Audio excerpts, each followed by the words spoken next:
जो सनातन को गालियां दे रहे हैं, सनातन को खत्म करने की बात कर रहे हैं, 2024 में वो खत्म हो जाएंगे, उनका सबका मोक्ष हो जाएगा। जिस तरह से सनातन पर लांछन लगा करके उसे जातिवादी बताते हैं, उसे जो है भेदभाव और अन्याय वाला बताते हैं, वो कुंठित बुद्धि वाले दुराग्रही जो सनातन पर दोष मंड रहे हैं, ये भारत विरोधी, ये सनातन विरोधी और एक एजेंडा के तहत हमारे ऋषि ऋषिकाओं की परंपरा को, भारत और भारतीयता को बदनाम करने का काम कर रहे हैं। भगवान इनको सबको सद्बुद्धि दे। और नहीं तो मैंने कहा, ये देश राजनीतिक तौर पर, सामाजिक तौर पर, बौद्धिक तौर पर उन सब के जवाब देने में सक्षम है और हम जवाब देंगे। और ये सनातन का गौरव काल है। गुलामी की निशानियों को मिटा करके, आत्मग्लानि कुंठाओं से उभर करके देश को शौर्य, वीरता और पराक्रम के साथ आगे बढ़ाने के संकल्प का कालखंड है। जो सनातन को गालियां दे रहे हैं, सनातन को खत्म करने की बात कर रहे हैं, 2024 में वो खत्म हो जाएंगे, उनका सबका मोक्ष हो जाएगा। उसमें कुछ भूत, पिशाच, राक्षस, ब्रह्म राक्षस बन करके और दूसरे तीसरे लोक में पहुंच जाएंगे।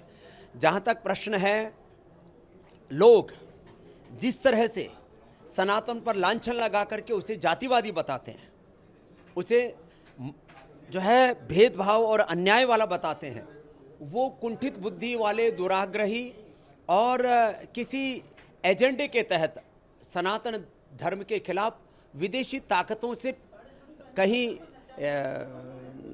प्रभावित होकर के या उनसे जिसको कहते हैं सुपारी लेकर के सनातन धर्म को खत्म करने की बात कर रहे हैं। ब्राह्मण का अर्थ जाति नहीं है। ब्राह्मण का अर्थ है जो अज्ञान को मिटाए, क्षत्रिय का अर्थ है जो अन्याय को मिटाए, और वैश्य का अर्थ है जो अभाव को मिटाए, और शूद्र का अर्थ है जो अशुचिता को मिटा करके शुचिता के प्रतिमान घड़े।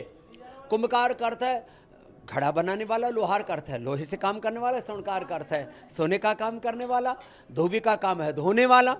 तो भाई ये जाति सूचक शब्द नहीं है। चातुर्वर्ण्यम मया सिस्टम गुण कर्म विभाग से, ये सब कर्म और योग्यता, सामर्थ्य सूचक शब्द हैं।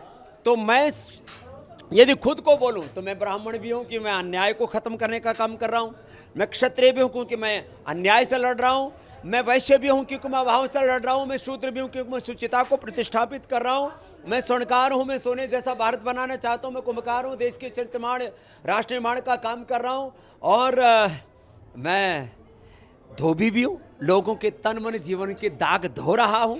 इसलिए ये हमारे भीतर के सामर्थ्य के जो सूचक शब्द थे, उनको लोगों ने जातियों के रूप में स्वीकार कर लिया। ये सनातन का दोष नहीं है।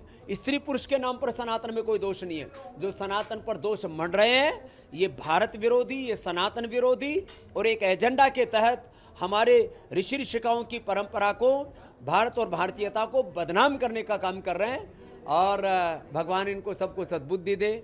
और नहीं तो मैंने कहा, ये देश राजनीतिक तौर पर, सामाजिक तौर पर, बौद्धिक तौर पर उन सब के जवाब देने में सक्षम है और हम जवाब देंगे। और अंततः ये सारे असुर, सारे राक्षस पराजित होंगे।